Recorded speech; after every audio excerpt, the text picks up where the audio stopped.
Umalis ka sa subdivision namin. Hindi kayo taga rito. Buong lakas niyang idinampi ang palat sa bubong ng kotse na ikinayanig nito. Hindi natinag ang lalaking nasa loop. Ang dalawang kamay ay nasa manibela. Diretso ang likod, bingi, tahimik. Sabi ko, umalis ka? Yumuko si Police Corporal Reyes, halos dumikit ang ilong sa salamin. Nandidiri ako sayo. Sa itsura mo pa lang, dahan-dahan at mahinahon na inilingon ng lalaki ang kanyang ulo, tulad ng isang taong sanay nang marinig ang lahat ng ito. Pulis, ipinapayo kong pag-isipan mong mabuti ang susunod mong gagawin? Tawa o ano? Tinapik niya ang kanyang plaka. Ako ang batas dito. Bata? At sinasabi kong tapos ka na. Nakbugangang hininga ang lalaki. Tahimik, matatag. Ang sumunod na nangyari ay nagbago ng lahat. At sa totoo lang, walang kaide-ideya ang pulis na ito kung sino ang kanyang binabangga. Grabe, maling tao talaga ang napili niya. Simulan na natching. Dadaling ko kayo ilangi oras bago engi sandaling iyong Valley Verde States, Santa Rosa, Laguna, isang malit at eksklusibong komunidad emiga 40 minuto sa Timog, Enigay, Metro Manila. Populasyon na humigit kumulang 62,000. Isang lugar kung saan nagbabatian ang mga tao mula sa kanilang mga driveway. Kung saan may weekend market tuwing Sabado ng umaga. Kung saan ang nga banner na suportahan ang ating kapulisan ay nakasabit sa halos bawat poste na parang wallpaper. Magandang lugar. Tahimik na lugar. Ligtas na lugar. Pero depende kung sino ang tatanungin mo dahil sa ilalim ng lahat ng kariktan na iyon, may problema ang Philippine National Police, PNP, sa Santa Rosa. At hindi ito maliit. 3 reklamo ang labis na paggamit ng puwersa sa nakalipas na 2 taon. Isa sa mga ito ay naayos sa labas ng korte para sa isang hindi isiniwalat na halaga. At ang bilang ng pulis na naparusahan para dito? 0. Walang kahit isa. Bawat reklamo ay sinusuri ng Internal Affairs Service, IAS. 45. Bawat reklamo, ibinabasura. Kaso sarado. Magpatuloy. Tandaan ninyo, yan dahil mahalaga yan mamaya. Ang lalaki sa sentrong kuwentong ito ay si Police Corporal Marco Reyes, taong gulang. Taon sa serbisyo. Matipuno ang katawan, parang hindi lumiliban sa gym pero laging wala sa bawat human rights sensitivity training. Inilarawan siyang kanyang nakasamahan bilang isang taong hindi umaatras. Tinawag siyang kanyang nga supervisor na sobrang masigasik pero epektibo, sobrang masigasik. Hawakan ninyo ang salitang iyan. Maririnig ninyo ulit yan. May 2 dating reklamo si Reyes sa kanyang file. Parehong isinampang ng ordinaryong motorista. Parehong ibinasura pagkatapos ng internal na pagsusuri. Sinabi ng isang lalaki na pinarasiya ni Reyes nang walang dahilan at hinaluhok ang kanyang sasakyan ng walang pahintulot. Sinabi naman ng isa na tinawag, siyang kahinahinala ni Reyes dahil sa paglalakad sa isang parking lot sa katanghalian. Walang napalaang 2 reklamo. Sinuringang sistema ang sarili nito at walang nakitang mali. At may isa pang detalye tungkol kay Reyes na alam ngang karamihan sa istasyon pero walang nagsasalita. Ang kanyang body camera ay may ugaling malfunction sa mga tensyonadong pahuli. Nakakatawa kung paano nangyayari yun. Mayos ang kamera buong araw tapos sa sandaling uminit ang sitwasyon, bigla itong nagloloko. Bawat pagkakataon. Pero sa pagkakataong ito, sa partikular na gabing iyon ng linggo, nanatiling bukas ang kamera. Bawat segundo, bawat salita, bawat tunog. At iyon ang nagbago ng lahat. Ngayon, yung isang lalaki, hindi ko muna sasabihin ang pangalan niya. Hindi ang kanyang titulo, hindi ang kanyang propesyon. Wala, dahil noong gabing iyon ng linggo. Walang halaga ang maiyon kay Marco Reyes. Ang tanging nakita ni Reyes ay isang lalaking nakasakay sa isang madilim na asul na sedan na namamaneho sa isang subdivision na napagdesisyonan ni Reyes na hindi ito nararapat para sa kanya. Ito ang sasabihin ko sa inyo, ang lalaki ay matangkat, malapat ang balikat. Nakasuot siya nga elegantang dark gray na three-piece suit. Hindi dahil gusto niyang magpasikat, kundi dahil kagagaling lang niya sa isang formal na pagtitipon sa Maynila. Anong klaseng pagtitipon? Mamaya na yan. Nakaupo sa passenger seat ang kanyang asawa. Ang pangalan niya ay Elena. Isa siyang abogada, matalas, kalmado. Tipong kayang durugin ang argumento mo bago mo pamatapos ang iyong pangungusap. 15 minuto na lang sila mula sa kanilang bahay. Mahinang tumutuktok ang isang klasikal na kanta sa radyo. Si Elena ay nag-scroll sa matalas sa kanyang telepono. Isang gabing ang linggo na tulad ng iba. Maliban sa isang ugaling lalaki. Tuwing sasakay siya sa kotse, may isinusuksok siya sa panloop na bulsang kanyang diaket. Isang maliit na leather case, palagi niya itong inilalapit. Tulad ng pag-ingat ng ibang tao sa kanilang telepono o masusi. Ito ang iniingatan niya. Instinct, routine. At sa loop nga 20 minuto, ang maliit na leather case na iyon ang magiging pinakamahalagang bagay sa buong kwentong ito. Ilalagay ito sa hood ng sarili niyang kotse, kitang-kita, ilang pulgada lang ang layo mula sa pulis na humuli sa kanya. At babalewalain itong pulis na iyon. Pero hindi pa tayo umabot doon. Sa ngayon, 6:44 p.m. Ang araw ay lumulubog sa likod ng mapuno. Nagiging kulay ginto ang makalsada. At si Marco Reyes ay nakaupo sa kanyang patrol car sa intersection ng Linden Road at Maple Drive, pinakmamasdan ang bawat sasakyang dumadaan. At pagkatapos ay nakita niya ito, isang madilim na asul na sedan. Tinted na mga bintana. Malinis. Tumatakbo ng eksakto sa speed limit. Umayos ng upo si Reyes. Lumipat ang kanyang kamay sa gear shift at dalawang buhay ang malapit ng magbanggaan sa paraang hindi nila parehong inaasahan. Ngunit isa lamang sa kanila ang handa. Ano ang nagudyo kay Reyes na sundan ang kotseng iyon? Ano ang meron sa isang malinis na sedan sa isang tahimik na gabing ang linggo na nagpainit sa kanyang ulo? Ang sagot sa tanong na iyon ang buong puntong kwentong ito. 6:48 p.m. Umalis si Reyes sa intersection at sinundan ang sedan. Walang ilaw. Walang sirena. Sinusundan lang isang kanto, dalawang kanto, tatlong kanto, apat na kanto. Walang traffic violation. Walang sirang taillight. Walang illegal na pagliko. Walang expired na rehistro. Wala. Isang madilim na sedan lang na minamanehong isang disenteng lalaki sa isang subdivision na napagdesisyonan na ni Marco Reyes na hindi ito para sa kanya. Ang apat na kanto ay hindi traffic stop. Ang apat na kanto ay isang decision. Sa dulo ng ika-4 na kanto, binuksan ni Reyes ang kanyang mailaw. Pula at asul na kumikislap sa tahimik na kalsada ng subdivision. Dahan-dahang huminto ang sedan. Nakasignal. Tumabi sa gilid. Makinis. Kalmado. Ang uringang paginto na nagsasabing ang driver ay walang ginawang masama at alam niya ito, lumabas si Reyes sa kanyang patrol car. Hindi siya nagmamadali. Mabagal siyang lumakad. Sinasadya. Isang kamay na nakapatong sa kanyang sinturon malapit sa kanyang holster. Hindi nakahawak dito. Malapit dito. Sapat na para ipaalala sa iyo na nandun ito. Lumapit siya sa bintana ng driver at tinapik ang bubong. 2 beses.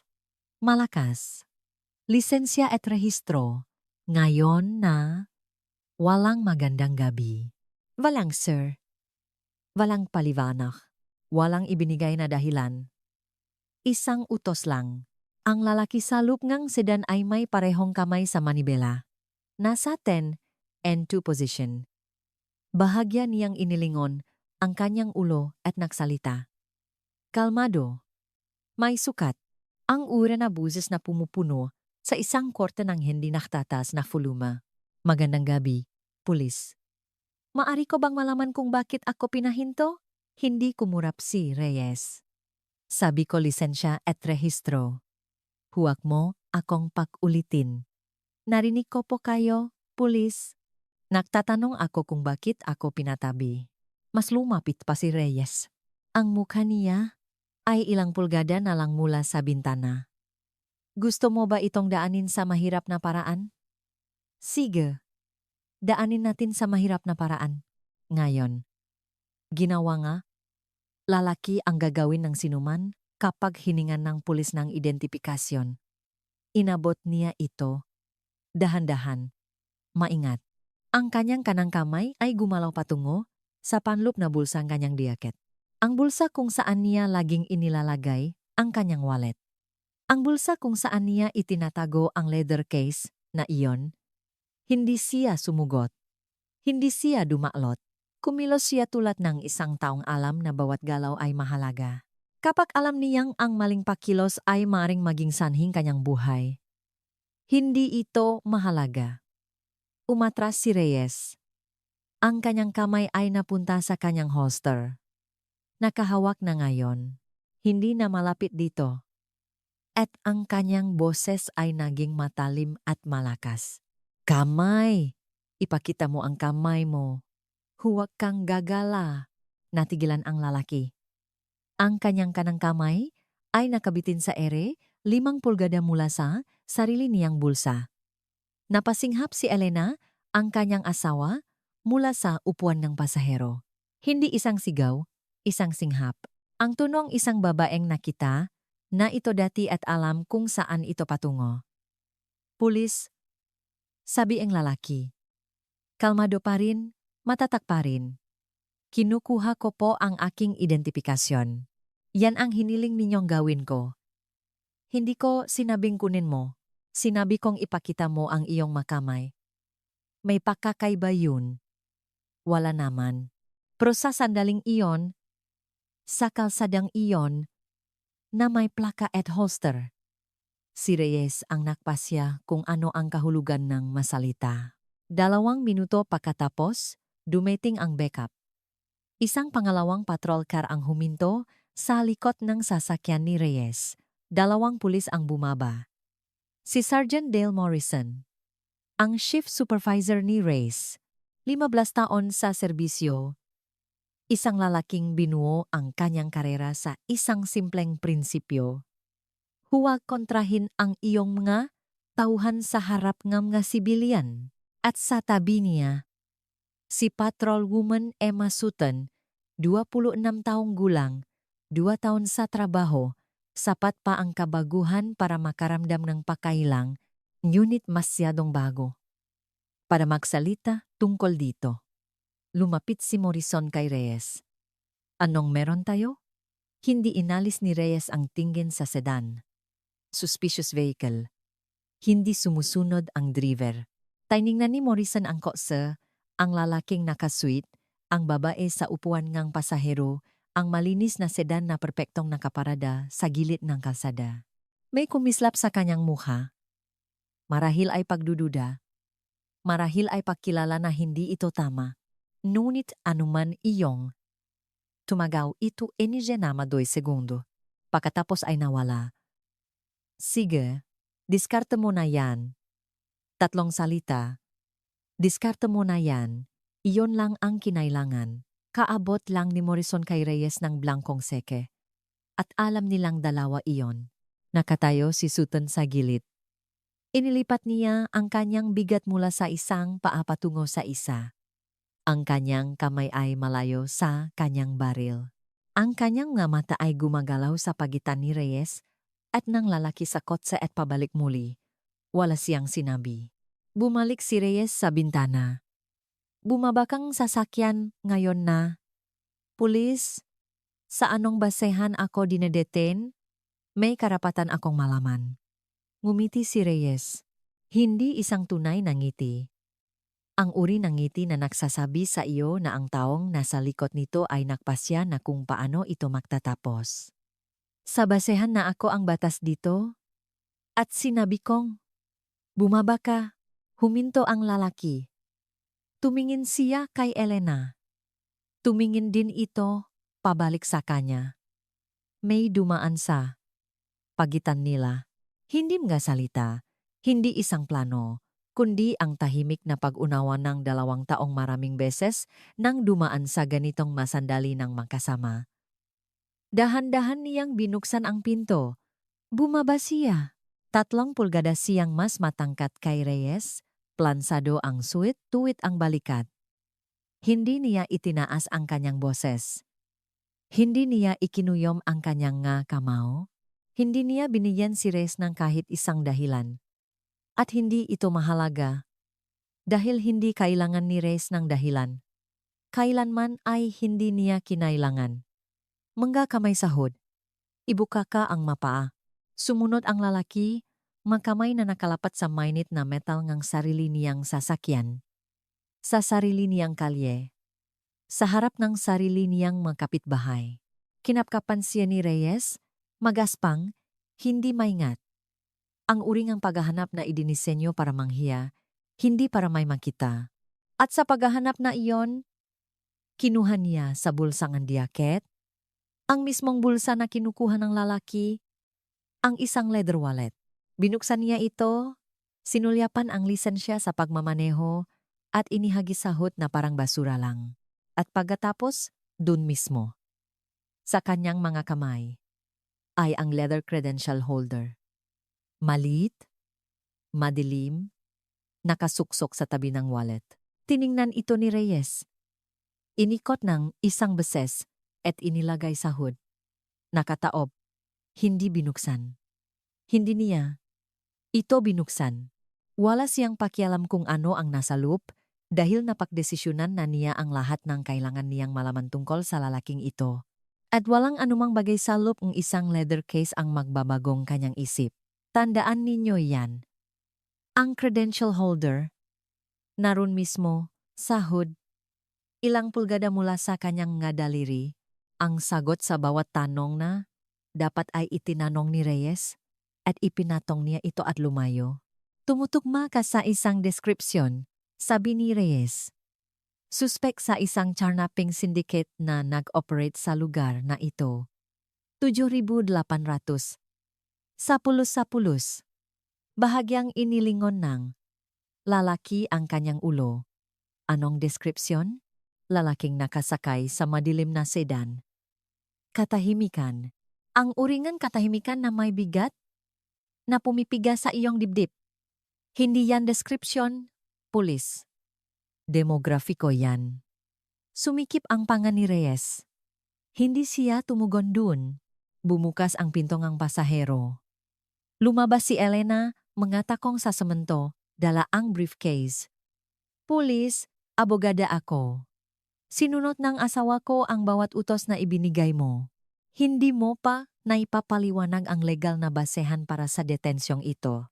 Malinaw at formal kong ipinapayo sa iyo na sabihin ang iyong probable cause o palayain siya ngayon din, 2,910.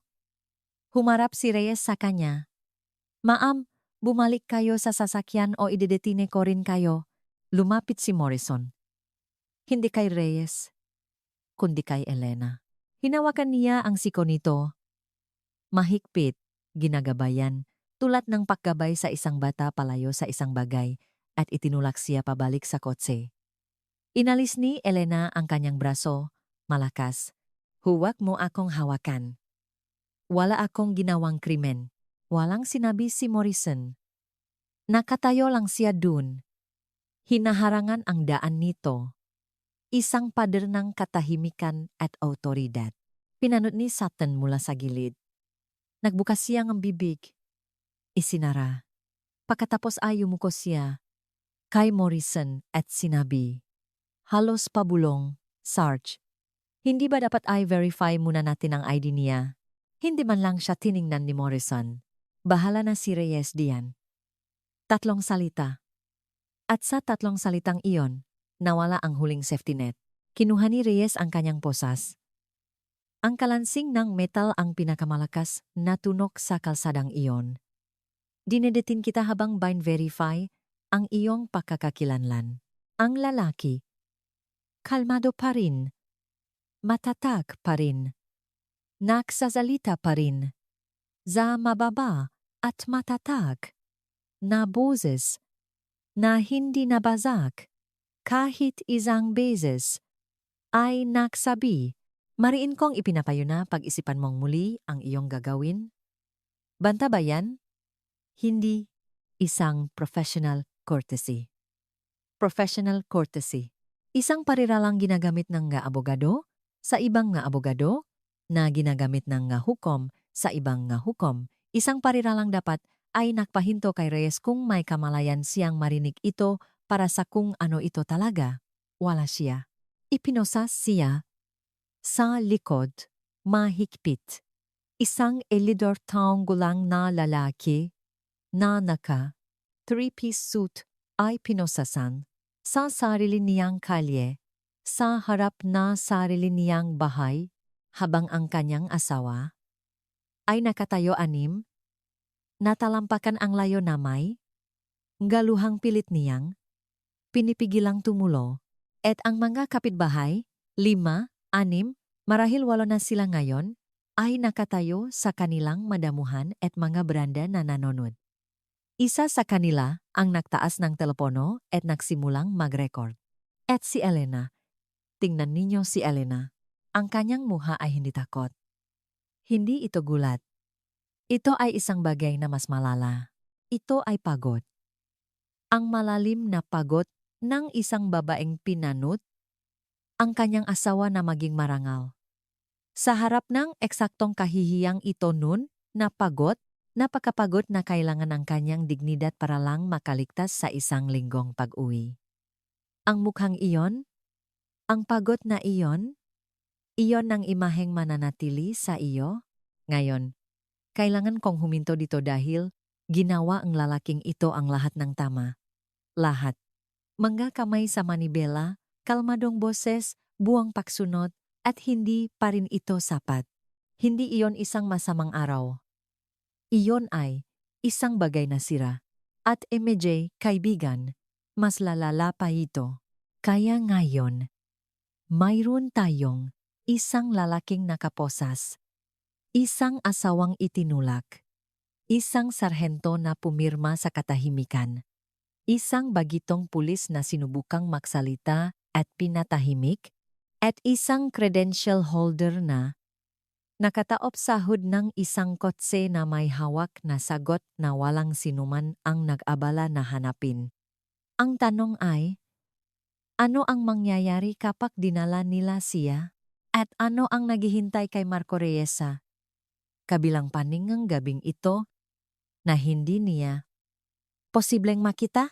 Binuksan ni Reyes ang likurang pintong kanyang patrol char at iginaya ang lalaki sa loob. Walang kamay sa ulo para protektahan siya mula sa door frame. Walang seatbelt. Isang tulak lang. Hindi sapat na malakas para makapasa, pero sapat na para sabihing, ako ang may kontrol. Sumara ang pinto sa likurang bintana.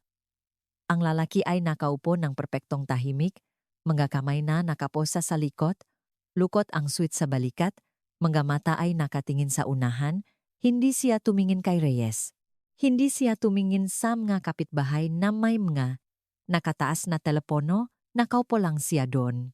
Tulad ng isang lalaking nakapunta na sa mga silid na mas mahalaga kaysa sa likod ng isang patrol char, naghihintay lang na makahabol ang mundo.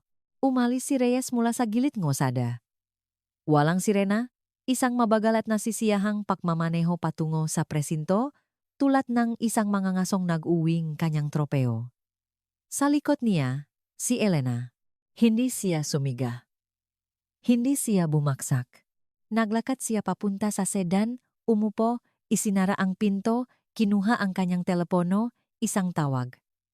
45 segundo. Kalmado. Tiyak. Hindi siya tumawag sa isang abogado. Hindi siya tumawag sa balita. Tumawag siya sa ibang tao.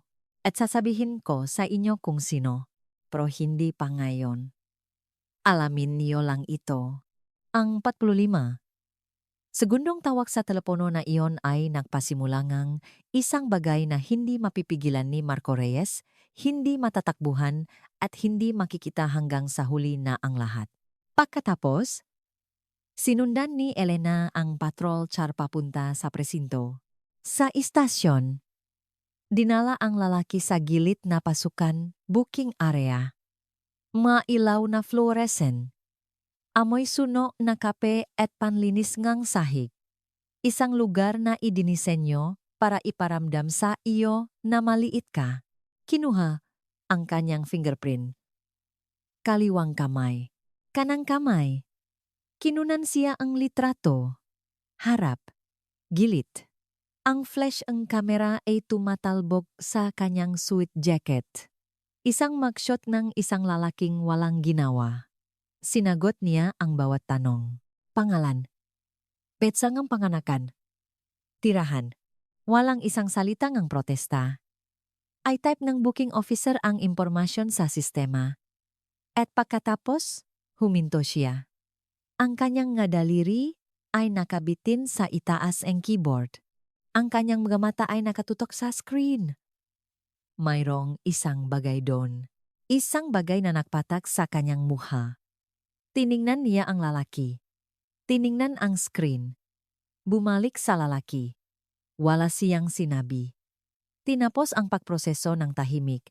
Ngunit mas mabilis na gumalaw ang kanyang makamay ngayon at hindi na siya muling tumingin sa mata.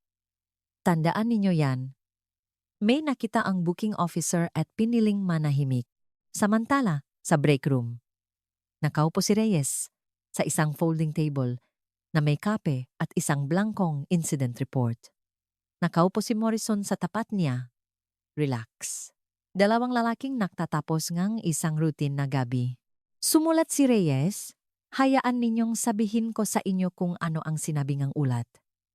Naobserbahan ang kahinahinalang sasakyan sa residential area. Ang sasakyan ay tumugma sa pangkalahatang deskripsyon sa isang patuloy na investigasyon sa auto theft. Ang driver ay gumawang isang kahinahinalang pagkilos patungo sa kanyang baywang. Ang driver ay hindi sumunod at naging agresibo sa salita. Kahinahinalang pagkilos. Hindi sumunod. Agresibo sa salita. Bawat salita ay kasinungalingan at mayroong body camera na nagpapatunay nito. Ngunit nagsulat na si Reyes nang maulat na tulad nito dati. Bawat beses, tumitigil sila. Bawat beses, binabasa ng sistema ang kanyang mga salita at nagpapatuloy. Binasa ito ni Morrison, kumuhang panulat, pinirmahan ang ibaba. Supervisor endorsement. Tapos na, dalawang lalaki, isang kasinungalingan. Opisyal na papel. Selyado ngang autoridad. Ang lalaki ay inilagay sa isang holding cell. Metal na upuan. Samantadong pader. Umupo siya. Ipinatong ang kanyang kamay sa kanyang kandungan. Nakasuot pa rin ng kanyang suit. Kalmado pa rin. Hindi siya nakpabalik-balik. Hindi niya kinatok ang pinto. Hindi siya huminging abogado. Hindi niya kailangan. Dahil, at ito ang bahaging magpapahirap sa inyo, siya ang sistemang inaakala nilang magpoprotekta sa kanila. Parang metapora. Hindi. Sa harap, pumasok si Elena sa mga pintong resinto. Hindi siya pumunta sa desk. Hindi siya humingi ng complaint form. Dumiretso siya sa desk officer. Kailangan ko ang inyong watch commander. Ngayon na, ma'am, hindi available ang watch commander. Kung gayon, gawin mo siyang available. Dahil sa loop na, mga 20 minuto. Gugustuhin mong may isang taong may autoridad na nakausap ako muna. Umupo siya. Binuksan ang kanyang briefcase. Nakrus ngam gabinti. At naghintay. 7:22 p. Nagtatawanan si Reyes sa break room. 7:35 p. Pumirma si Morrison sa ulat 7 PA, 41 P. Nakaupo mag-isa si Sutton sa kanyang patrol car. Nakatitik sa dashboard. Inulit ang bawat segundong paghinto na iyon. At ang lalaki sa holding cell ay nakaupo ng perpektong tahimik. Nakapatong ang makamay. Bukas ang mamata. Naghihintay. Hindi tulad ng isang taong natatakot. Tulad ng isang taong alam kung ano ang darating. At ang darating ay wawasakin ang presintong ito mula sa loop. 7:58 P. Tumunog ang teleponong presinto. Sinagot ng desk officer. Routine. Marahil ay isang reklamo sa ingay, isang nawawalang aso, isang away, kapitbahay, ang karaniwang matawag sa linggo ng gabi. Hindi. Ang boses sa kabilang linya ay formal at profesional. Ang uri ng tono na hindi nagtatanong, nagpapalam. Ito si Deputy Marshal Randall mula sa United States Marshal Service. Kasalukuyan ninyong hawak ang isang kasalukuyang federal judge sa inyong pasilidad. Ang kanyang panggalan ay Terrence R. Hayes, United States District Court, Eastern District of Virginia. Kailangan ko nga agarang kumpirmasyong kanyang status at kailangan ko ang inyong commanding officer sa linyang ito sa loob ng susunod na 2 minuto.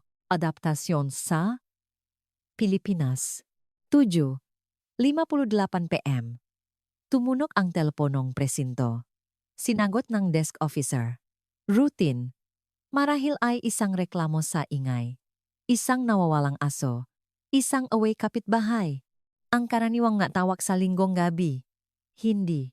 Ang boses sa kabilang linya ay formal at profesional. Ang uri ng tono na hindi nagtatanong, nagpapaalam. Mula ito sa opisina ng Presiding Justice ng Court of Appeals. 612. Kasalukuyan ninyong hawak ang isang nakaupong mahistrado sa inyong pasilidad. Ang pangalan niya ay Justice Mateo de Leon mula sa Court of Appeals, ang Pilipinas. Kailangan kong agarang kumpirmasyon ng kanyang status at kailangan ko ang inyong hepe sa linyang ito sa loob ng susunod na 2 minuto. Huminto sa paggalaw ang kamay ng desk officer, nalaglag ang kanyang panulat sa counter, hindi siya agad sumagot. Nakatitik lang siya sa telepono na parang naging isang bagay na hindi niya pa nakikita dati. Sir, nandiyan pa po ba kayo? Nandito ako. Sandali lang po. Inilagay niya ang tawag sa hold, tumayo. Ang kanyang upuan ay kumaskas sa sahig na sapat na malakas para umalingaw-ngaw sa lobby. Si Elena, na nakaupo pa rin sa waiting area, ay tuminggala mula sa kanyang briefcase. Wala siyang sinabi. Hindi niya kailangan. Ang itsura sa kanyang mukha ay nagsabing lahat. Alam na niya. Naglakad ang desk officer papunta sa break room. Hindi naglakad. Kumilos. Mabilis. Ang guring bilis na halos hindi tumatagbo. Itinulak niya ang pinto at natakpuan sina Reyes at Morrison kung saan sila naroon sa nakalipas na 1 oras. Matasangang papeles. Comfortable. Yung lalaking dinala ninyo. Tuminggala si Reyes. Inis. Anong meron sa kanya? Isa siyang justice ng Court of Appeals. Natahimik ang silid. Hindi lang tahimik. Lubos na katahimikan. Ang uri ngang katahimikan na may tuno, na parabang huminto ang hangin mismo. Natigilan ang tasang kape ni Morrison sa kalagitnaan ng pag-abot sa kanyang bibig. Ang kanyang mata ay nakatutok sa desk officer, naghihintay ng pagwawasto. Isang biro. Kahit ano. Hindi ito dumating. Kumurap si Reyes. 1 beses. 2 beses. Hindi yan tama. Nasa linya 2 ngayon ang opisina ng Presiding Justice. Hinahanap ang hepe natin. Kaya sa tingin ko, tama yan. Ang mukha ni Reyes ay nagiba na hindi nangyari buong gabi. Ang ngisi ay nawala. Ang kumpiyansa ay nawala. Ang yabang na nagdala sa kanya mula sa intersection hanggang sa patrol car, hanggang sa break room, nawala. Napalitan ng isang bagay na hindi siya sanay na suotin. Takot. Unang tumayo si Morrison. Wala siyang sinabi kay Reyes. Lumabas siyang break room at dumiretso sa holding area. Sa pasilyo, lampas sa booking desk, lampas sa mga vending machine na umugong sa katahimikan, hanggang sa salda, tumingin siya sa bintana. At nandun si Justice Mateo de Leon. Nakaupo kung saan nila siya iniwan. Nakapatong ang makamay. Tuwid ang likod. Lukot ang suwit sa balikat. Ngunit lahat ng iba pa. Lahat perpektong kalmado. Ang parehong lalaki na nakatayo sa sarili niyang kalye na may mga kamay sa hood. Nang kanyang kotse at walang sinabi habang pinoposasan nila siya. Ang parehong lalaki. Ang eksaktong parehong lalaki. Maliban ngayon, alam na ni Morrison kung sino siya. Binuksan ni Morrison ang pintong selda. Nauna pang gumalaw ang kanyang bibig kaysa sa kanyang utak. Justice de Leon, ako'y. Dahan-dahang tumayo si Mateo. Tulad ng ginagawa niya sa lahat ng bagay. Inayos niya ang kanyang diaket, inayos ang kanyang ngakwelyo at tiningnan si Morrison ng diretso sa mata. Maari mo akong tawaging Your Honor. Napalunok si Morrison at gusto ko ang aking credential holder pakiusap. Yung pinilingang iyong pulis na huwag buksan. Yung linya na yun mismo. Ang credential holder na nakapatong sa hood ng kotse na nasa kamay ni Reyes, inikot ng isang beses at inilagay na nakataob, hindi binuksan. Ang sagot naroon mismo. At itinapon niya. Ito dahil nakapagpasya na siya. Kinuha ni Morrison ang mga personal na gamit, wallet, telepono, at ang credential holder. Dinala niya ang mga ito pabalik kay Mateo at ibinigay. Nanginginig ang kanyang mga kamay. Binuksan mismo ni Mateo ang holder. Itinaas ito, hindi para kay Morrison, kundi para sa kamera na nakamount sa sulok ng pasilyo. Sa loob, isang gintong emboss na identification card, Court of Appeals of the Philippines. Isang larawan, isang titulo, isang appointment na kinumpirma ng Pangulo ng Pilipinas at pinagtibay ng Senado ng Pilipinas. Hindi ito business card, hindi membership badge, hindi isang bagay na ino-order online. Ito ang autoridad ng Hudikatura ng Pilipinas. At inilagay ito ni Marco Reyes na nakataob sa hood ng isang kotse sa pagitan ng isang itinapong lisensya sa pagmamaneho at isang pares ng posas. Ibinalik ni Mateo ang holder sa bulsangang kanyang dayaket kung saan ito laging nararapat. Lumakat siya palabas ng holding area sa pasilyo. Nakatayo si Elena sa dulo nito. Hindi na nakaupo. Nakatayo, briefcase sa isang kamay. At sa kabila, isang solong nakalimbak na pirasong papel. Ibinigay niya ito sa kanya. Tiningnan niya ito. Ang Artikulo 3 Seksyon 2 ng 1987 Konstitusyon ng Pilipinas. Ang karapatan nga tao na maging ligtas sa kanilang mataw. Bahay, papel, at mga epekto laban sa hindi makatwirang paghahanap at pagsamsam. 2,310 tiniklop niya ito. Inilagay sa kanyang bulsa sa dibdib at nagpatuloy sa paglalakad. Nakatayo si Reyes sa kabilang dulong koridor. Hindi siya gumalaw mula sa lugar kung saan ibinigay ng desk officer ang balita. Maputla ang kanyang mukha, bahagyang nakabukas ang kanyang bibig. Ang kanyang nga kamay ay nasa kanyang tagiliran na walang ginagawa.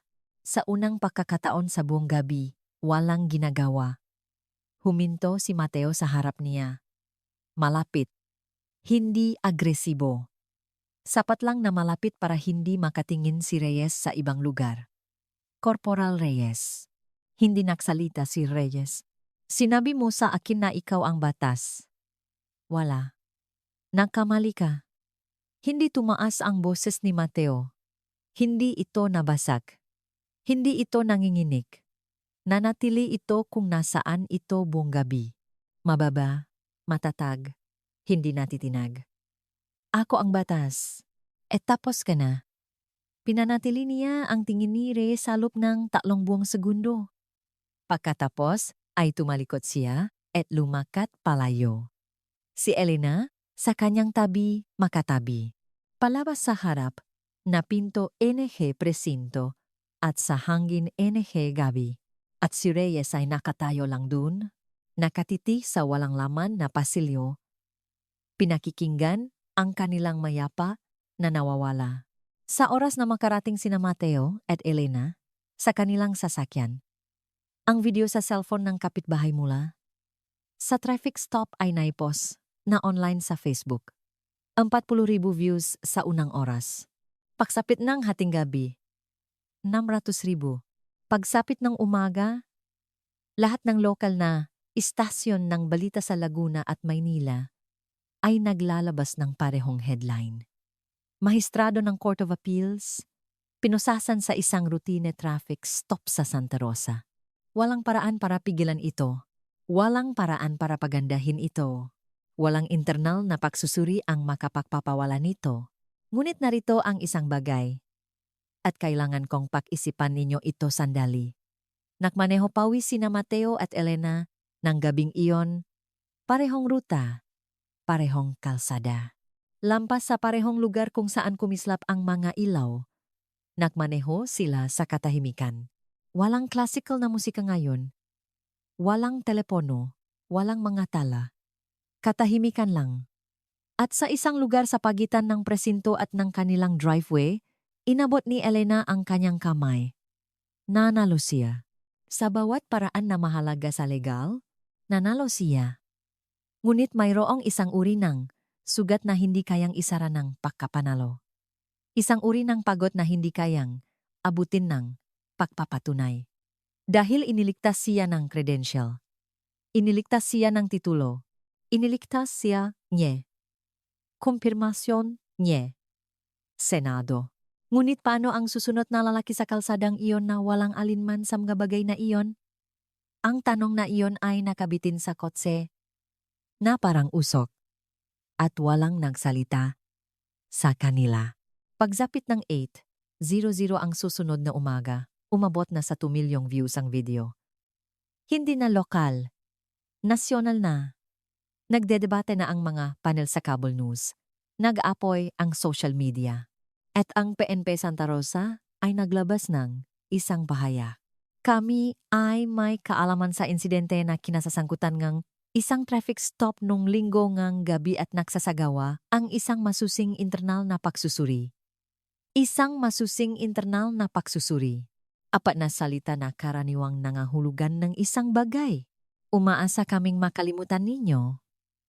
Ngunit sa pagkakataong ito, hindi opsyon ang pagkalimot. Dahil sa pagkakataong ito, ang lalaki sa video ay hindi lang isang mamamayan. Isa siyang mahistrado na may kapangyarihang gawing napaka hindi komportable ang susunod na dekadangang kanilang profesional na buhay. At ang buong bansa ay nanonood. Si Pastor Leonard Owens, isang lider ng komunidad na matagal nang nagpapahaya ng maalalahanin tungkol sa departamento, ay nagdaos ng isang press conference sa labas ng presinto ng 9:00 AM ng eksakto. Hindi ito isang hiwalay na insidente. Ito ay isang pattern. At ang tanging dahilan kung bakit tayo nakatayo dito ngayon, ang tanging dahilan kung bakit nakatutok ang nga kamera sa gusaling ito, ay dahil ang biktima ay nakataong isang mahistrado. Paano ang mga hindi? Paano ang mapangalan na hindi natin malalaman? Ang tanong na iyon ay bumaksak na parang bato sa tahimik na tubig. At kumakalat na ang mga alon. Walang pagpipilian si Chief Raymond Aldridge. Hindi siya maring maghintay. Hindi siya maring mag-antala.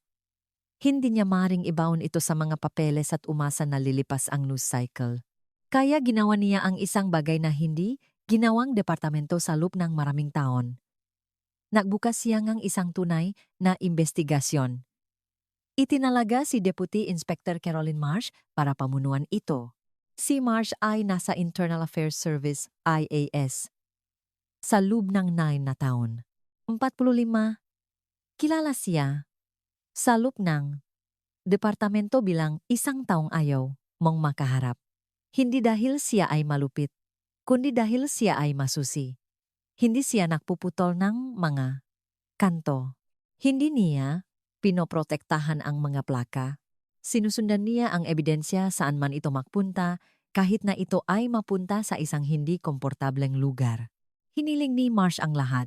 Bodycam footage, dashcam footage, incident report ni Reyes, supervisor endorsement ni Morrison, dispatch logs, booking records, mga dating complaint files, personnel records para sa parehong pulis, lahat.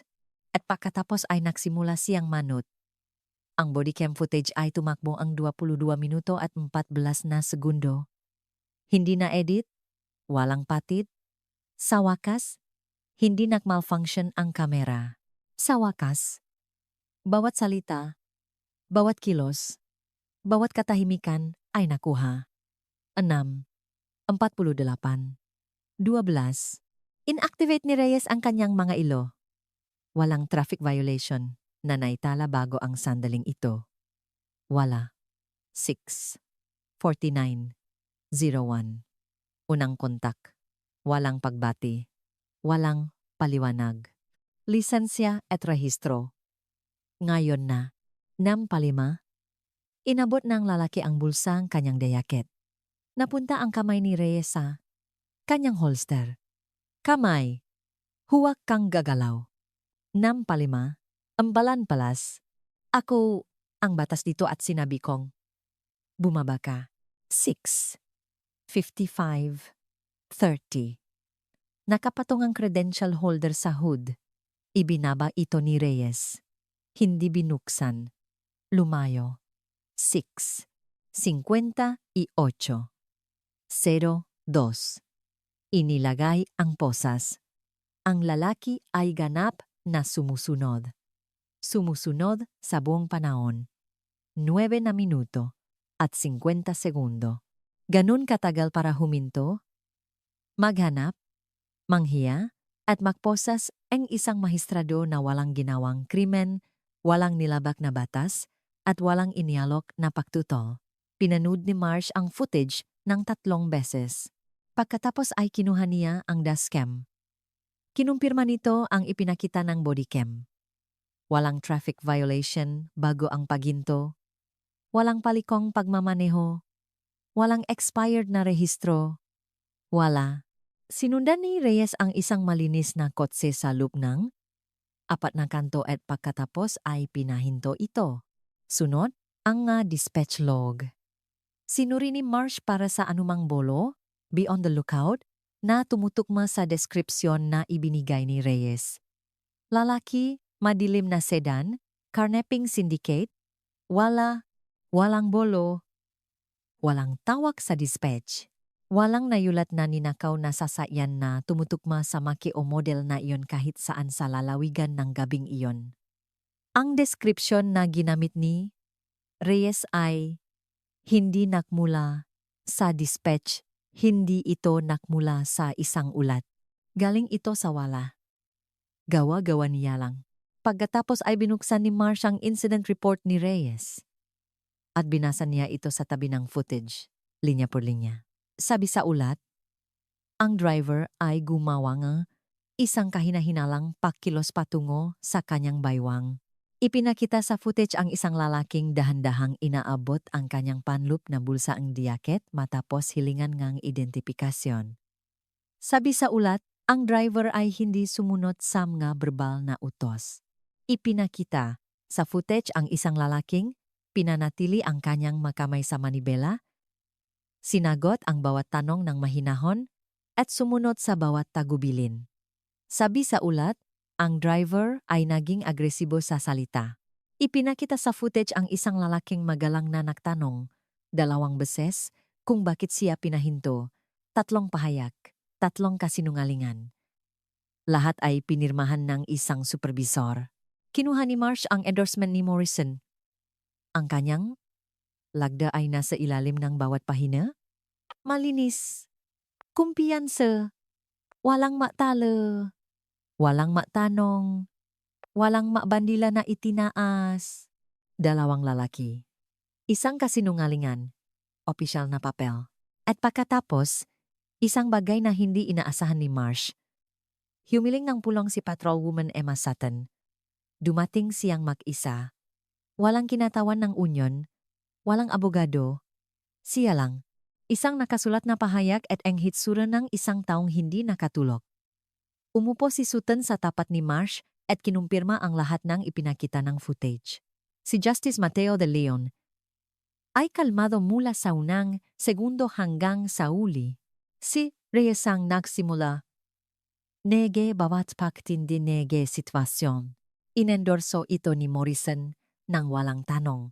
At nang iminungkahi ni Sutton ng tahimik, kay Morrison na dapat nilang i-verify muna ang ID ng lalaki bago palalayin ang sitwasyon, pinatahimik siya ni Morrison sa 3 salita. Bahala na si Reyes diyan, ngunit hindi tumigil doon si Sutton. Hindi ito ang unang pagkakataon. Yumuko si Marsh. Inilarawan ni Sutton ang 2 iba pang paginto na naroron siya sa nakalipas na 6 na buwan. Parehong kinasangkutan ng mga driver na mukhang ordinaryo. Parehong sumunod sa parehong pattern. Walang malinaw na paglabag. Agresibong kontak. Malabong nga katwiran. Walang nagresulta sa isang reklamo. Ang isang driver ay isang 23 taong gulang na estudyante sa kolehiyo na masyadong natakot para gumawa ng anuman kundi magmaneho pauwi. Ang isa naman ay isang 40 taong gulang na ama ng 3 na nagsabi kay Sutton pagkatapos, off the record, na ang pag-file ng isang reklamo laban sa isang pulis sa isang bayan tulad ng Santa Rosa ay paghahanap lang ng karagdagang gulo? Isinulat lahat ni Marsh? Bakit hindi mo ito iniulat dati? Huminto si Sutton, tumingin sa kanyang makamay. Dahil sinabi ko sa sarili ko na hindi naman ganun kalala. Na baka mali ang basa ko. Na si Reyes ay intense lang. Tumingala siya. Pero hindi ako maling ang basa. Alam ko noon. At alam ko ngayon. Ayaw ko lang maging ako yun. Tumango si Marsh. Hindi hinusgahan. Isinulat ito. At nagpatuloy. Sunod, ang panayam kay Reyes. Dumating siya kasama ang kanyang kinatawan ng unyon. Umupo siya sa tapat ni Marsh na may mga braso na nakakrus at mahigpit ang panga. Mayroon pa rin siyang postura ng isang taong naniniwala na wala siyang ginawang masama. Nagsimula si Marsh sa simple. Ikwento mo sa akin ang paginto. Ginawa ni Reyes. Halos salita por salita mula sa kanyang ulat. Suspicious vehicle. General description. Furtive movement. Non-compliance. Nakinig si Marsh. Hayaan siyang matapos. Pagkatapos ay nagtanong siyang isang tanong. Anong dispatch call ang iyong tinutugunan? Hindi ito isang partikular na tawag. Pangkalahatang kamalayan ito. Pangkalahatang kamalayan sa ano? May aktibidad ng carnapping sa lugar. Maari mo bang banggitin ang ulat? Katahimikan. Maari mo bang banggitin ang anumang bolo na tumutugma sa sasakyang iyon? Mas maraming katahimikan. Corporal Reyes, walang dispatch record, walang bolo, at walang ulat ng ninakaw na sasakyan. Na tumutugma sa isang madilim na asul na sedansa. Santa Rosa o sa nakapalibot na lalawigan noong gabing iyon. Kaya, tatanungin kita ulit, bakit mo pinahinto ang kotseng iyon? Gumagalaw si Reyes sa kanyang upuan. Nag-alis ng pakrus ang kanyang nga braso. Ang kanyang nga kamay ay napunta sa mesa. Ginamit ko ang aking propesyonal na paghuhusga. Ang iyong propesyonal na paghuhusga? Isang lalaki na naka 3-piece suit na nagmamaneho kasama ang kanyang asawa sa kanyang sariling subdivision sa tamang bilis sa isang linggo ngang gabi at sinabi sa iyong propesyonal na paghuhusga kung ano, eksakto, na siya ay isang karnapper? Nagbukas ng bibig si Reyes. Isinara ito. Nagbukas ulit. Yung sasakyan ay may tinted na mga bintana. Hindi ko makita. Ipinapakita ngang bodycam na lumapit ka sa bintanang driver at agad na nakipag-ugnayan sa visual. Nakita mo ang kanyang muha. Nakita mo ang kanyang suwet. Nakita mo ang kanyang asawa sa loop ng unang 3 segundo. Wala. Kaya. Tatanungin ko ulit. Sa anong basehan mo ginawa ang paghinto na ito? Wala. Pinabayaan ni Marsh na manatili ang katahimikan. 5 segundo. 10. Si Wu. Pagkatapos ay nagpatuloy siya. Ang panayam ni Morrison ay mas maikli, ngunit sa ilang maparaan ay mas masahol pa. Hindi nagsinungaling ng harapan si Morrison. Umiiwas siya. Bawat sagot ay isang hakbang patagilit. Naktiwala ako sa paktatasan ng aking pulis. Hindi ako naroroon sa paunang kontak. Nandun ako sa isang kapasidad ng suporta. Pinaksalita siya ni Marsh. Pagkatapos ay binuksan niya ang kanyang file. Sergeant Morrison, pumirma ka sa isang ulat na naglalarawan sa isang ganap na sumusunod na sibilyan bilang hindi sumusunod. Pisikal mong inilihis ang kanyang asawa, isang lisensyadong abogado, nang walang dahilan o pahintulot. Binaliwala mo ang mungkahingang isang junior na opisyal na i-verify ang pagkakakilanlan ng paksa bago palalayin ang sitwasyon. At sa anumang punto sa panahon ng engkwentro ay hindi mo kinuwestiyon, hinamon, o pinawalang bisa ang anumang desisyon na ginawa ni Corporal Reyes. Isinara niya ang file. Sa anong punto kasama sa iyong kapasidad ng suporta ang pagtatanong sa anumang bagay? Nakatitik si Morrison sa mesa. Wala siyang sagot dahil walang sagot. Hindi niya ito kinuwestiyon dahil hindi niya ito balak. Nandun siya para suportahan si Reyes. Hindi para pangasiwaan siya. Hindi para protektahan ang publiko. Para lang suportahan siya. At iyon, ang katahimikan na iyon, ang pakikipagsabuatan na iyon, ang kahandaang tumayo sa likod ng isang kasinungalingan at tawagin itong pamamaraan, ang infrastruktura na nagpapagana sa mga pulis tulad ni Reyes. Inipon ni Marsh ang kanyang ulat. Tumagal itong 4 na araw. Nang dumating ito sa mesa ni Chief Aldrich, ito ay 41 pahina ang haba. At bawat pahina ay tumuturo sa isang direksyon. Si Corporal Marco Reyes ay nagsagawang isang traffic stop ng walang makatwirang hinala o probable cause. Ang kanyang incident report ay naglalaman ng material na kasinungalingan na direktang sinasalungat ng bodycam at dashcam footage. Ang paghinto ay bumubuo ang isang paglabag sa makarapatan sa ika-4 na susok ni na Justice Mateo at Ati Elena de Leon. Ang kasaysayan gna dating reklamo ni Reyes, kasama ang testimonya ni Patrolwoman Sutton, ay nagpapahiwatig gna isang pattern, gna policing, na may motibo sa uringga pamumuhay, class basit. Si Sergeant Del Morrison ay nabigo sa kanyang tungkulin sa pangangasiwa sa pamamagitan ng pag-endorso ng isang maling ulat at pagkabigo na de-eskalate, ang isang sitwasyon na nangangailangan ng de-escalation. Ang rekomendasyon ni Marsh ay malinaw. Pagpapatalsik para kay Reyes. Suspension at pagbabangang ranggo para kay Morrison. Pagsasanay sa buong departamento. Pag-overhaul sa proseso ng pagsusuringang internal na reklamo. Pagdatatag ng isang Civilian Oversight Board. Ginamit ng ulat ang isang salita upang ilarawan ang pattern ng pag-ugali ni Reyes. Ang parehong salita na ginamit ng kanyang sariling supervisor taon na ang nakalilipas upang purihin siya. Sobrang masigasig. Maliban ngayon, hindi ito isang papuri. Ito ay isang finding. Isang opisyal. Dokumentado. Career-ending na finding. Nakakatawa kung paano ang parehong salita ay maaaring mga hulugan ng dalawang makaibang bagay. Depende kung sino ang sa wakas ay nagbibigay pansin. Binasa ni Chief Aldrich ang ulat noong Huwebes ng umaga. 41 pahina. Tinapos niya ito sa isang upuan. Pagkatapos ay binasa niya ito ulit. Pagsapit ng Biyernes ng hapon, ginawa niya ang kanyang desisyon.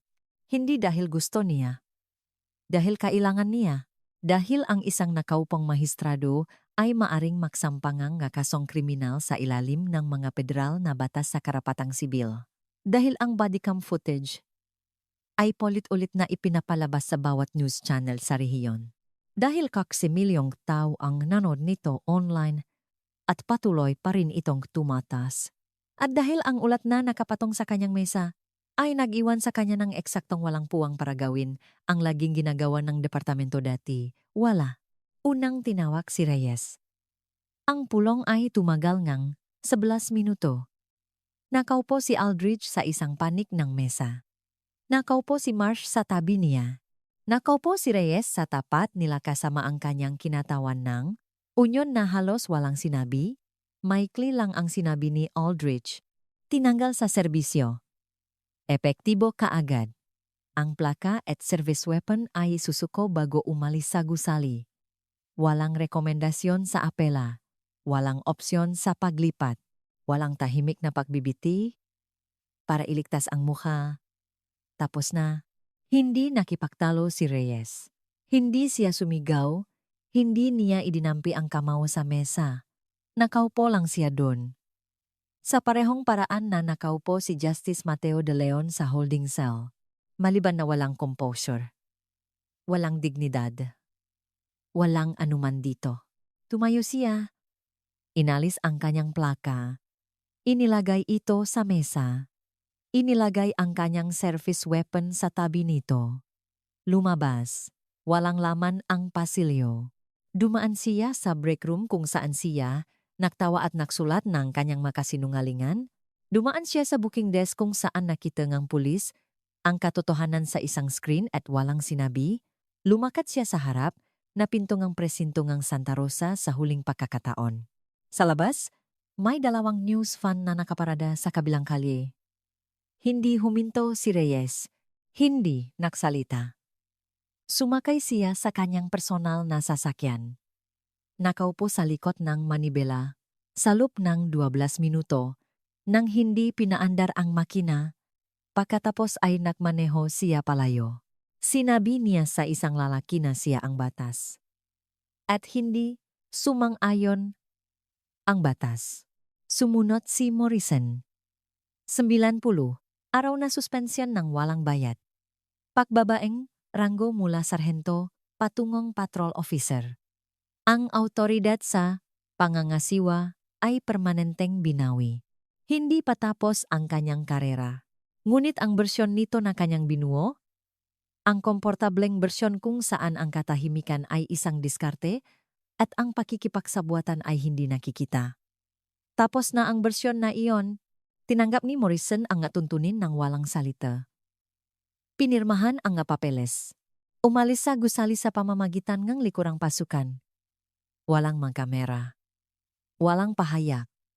Isang lalaki lang nadala ang bigat ng lahat ng pinili niyang hindi gawin. Mabilis na umusat ang legal na resulta. Nagsampa sina Mateo at Elena ng isang kaso sa karapatang sibil sa ilalim ng Artikulo 32 ng Civil Code laban sa lungsod ng Santa Rosa, Corporal Reyes at Sergeant Morrison.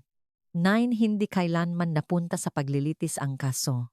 Nakasundo ang lungsod sa loob ng 4 na buwan para sa isang hindi isiniwalat na halaga. Ngunit hindi para ang punto. Kasama sa kasunduan ang isang consent decree. At may ngipin ang consent decree. Sa pilitang pagsasanay sa bias para sa bawat pulis bawat taon. Binagong mga protokol sa paghinto at pagdetay na nangangailangan ng dokumentadong makatwirang hinala bago ang anumang traffic stop. Isang independenteng civilian review board na may autoridad na mag-imbestiga ng mareklamo at magrekomenda ng disiplina. At isang early intervention tracking system na nag-flag sa mga pulis na may maraming reklamo para sa sapilitang pagsusuri bago pa maging susunod na headline ang susunod na reklamo. Pagbabago sa istruktura. Hindi lang parusa. Pag-iwas. Hindi pinarusahan si Patrolwoman Sutton. Nabanggit sa ulat ni Marsh ang kanyang buong kooperasyon at binanggit siya bilang isang positibong, halimbawang panloob na pananagutan. Hindi siya nagsalita sa kalsadang iyon. Alam niya. Alam ng lahat, ngunit nagsalita siya pagkatapos. At tiniyak ni Marsh na mahalaga iyon. Lumipat si Sutton sa Community Policing Unit. Sa loob ng 6 na buwan, direktang nakikipatulungan siya sa bagong Civilian Review Board. Ang pulis na masyadong bago para magsalita ay nakaupo na ngayon sa mesa kung saan ginagawa ang nga desisyon. Hindi nito binura ang nangyari sa Linden Road. Walang makakagawa niyon. Ngunit ito ay isang simula. At si Justice Mateo de Leon naglabas siyang isang nakasulat na pahayag. Walang press conference, walang nga panayam. Mga lang sa papel. Ang kasangkapan na pinakakatiwalaan niya sa buong karera niya. Sinabi sa pahayag na hindi niya hinanap ang komprontasyong ito, na kinikilala niya na ang kanyang posisyon ay nagbigay sa kanya nga proteksyon na wala sa karamihan ng nga tao sa kanyang komunidad. Na ang mareporma ay isang simula. Hindi isang wakas. Bumalik siya sa korte noong sumunod na Lunes ng umaga. Ang kanyang unang kaso sa araw na iyon, isang usapin sa karapatang sibil. Ibang nagsasakdal. Ibang lungsod. Parehong kwento. Isinuot niya ang kanyang toga, kinuha ang kanyang gaffel, at bumalik sa trabaho. Dahil iyan ang ginagawa nga. Hustisya. Hindi ito humihinto. Hindi ito nagpapahinga. Nagpapakita ito sa Lunes ng umaga at sumusubok muli. Hayaan ninyong ibalik ko kayo kung saan ito nagsimula. Isang tahimik na kalye. Isang linggong gabi. Pula at asul na ilaw na kumikislap sa isang madilim na sedan. Isang pulis. Isang palagay. Isang salita. Bata.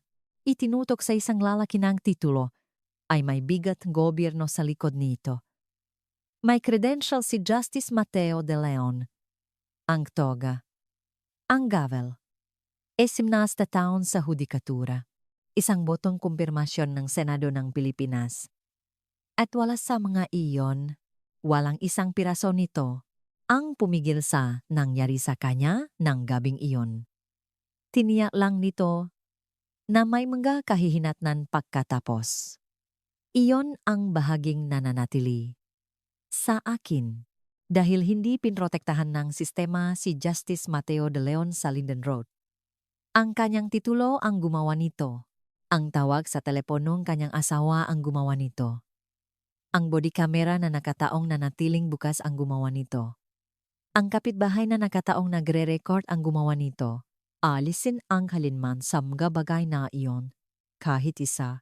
At mag-iba ang pagtatapos ng kuwentong ito.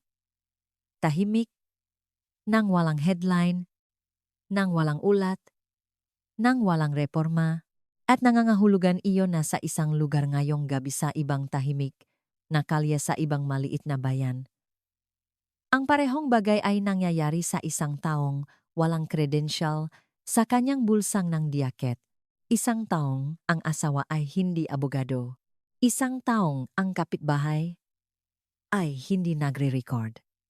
Isang taong magmamaneho pauwi kung makakauwi. Sila at walang pagsasabihan. Ngunit narito rin ang totoo. Nagbago ang Santa Rosa.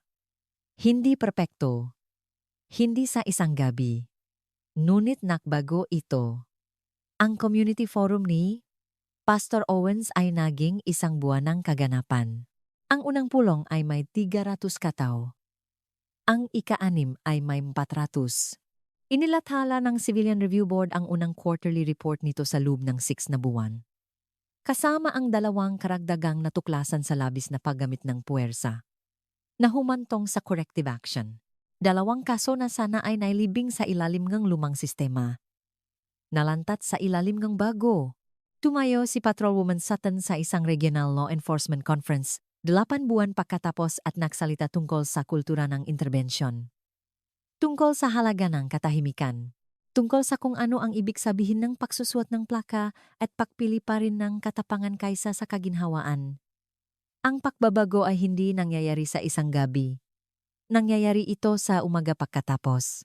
At sa umaga pagkatapos nun, tandaan ninyo ang intersection sa Linden Road? Nandun pa rin? Semento. Mga puno, mga batang nagbibisikleta, walang espesyal, Ngunit sa bulletin board ng community center 2 kanto ang layo, mayroong isang flyer. Unang pulong ng Santa Rosa Civilian Review Board, bukas sa publiko. Lahat ng boses ay malugot na tinatanggap. Hindi umiral ang flyer na iyon 1 taon na ang nakalilipas. Umiral na ito ngayon. Dahil isang lalaki ang umupo sa isang holding cell na may nakapatong na magkamay at naghintay na maalala ng sistema kung ano dapat ito. Okay. Kaya. Tulad ng buong kwentong ito, gawa-gawa ko lang, hindi ito totu. Pero, pare, ang sikip ng dibdib ko habang sinusulat ko ito, totu yung partang yun. Dahil ang mga bagay na tulad nito ay talagang nangyayari. At sa karamihan ng mga pagkakataon, walang nagfi-video. Walang ID na ipapakita. Iba talaga ang tama nun. Kung naramdaman mo ang isang bagay sa kwentong ito, ay click ang like button. Ibahagi ito sa isang taong kailangang marinig ito. At kung hindi ka pa nakasubscribe, alam mo na ang gagawin. Makita-kita tayo sa susunod.